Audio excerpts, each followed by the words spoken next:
દિલ્હીમાં આર્ટિફિશિયલ ઇન્ટેલિજન્સની એક સમિટમાં કોંગ્રેસીઓએ આર્ટિફિશિયલી નહીં ખરેખર શર્ટ ઉતારીને અને ઇન્ટેલિજન્સ વાપરીને નહીં, એ લોકો એવું માને છે કે ઇન્ટેલિજન્સ છે, પણ શર્ટ ઉતારીને વિરોધ કર્યો.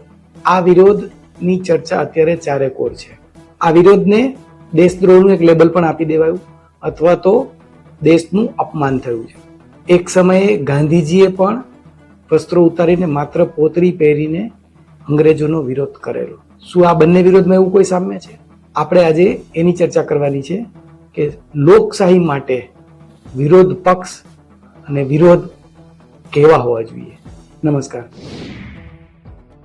દેશ અને દુનિયામાં કેવી રીતે સરકારો સામે વિરોધ થાય છે, વિરોધ કેમ લોકશાહી માટે જરૂરી છે, અને સરકાર વિરોધ સહન ના કરી શકે તો દેશ કેવી રીતે સ્વસ્થ લોકશાહીના પતનનો માર્ગ મોકળો કરી દે છે, એ બહુ જ આપણા માટે ગંભીર વિચારવાનો વિષય છે.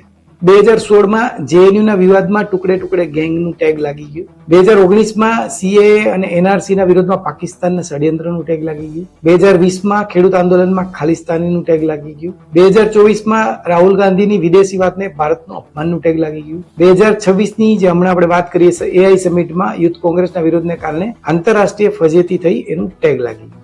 યાદ રહે 2010માં જ્યારે ભારતમાં કોમનવેલ્થ ગેમ થઈ હતી ત્યારે કોમનવેલ્થ ગેમ્સનો ભાજપે વિરોધ કર્યો હતો.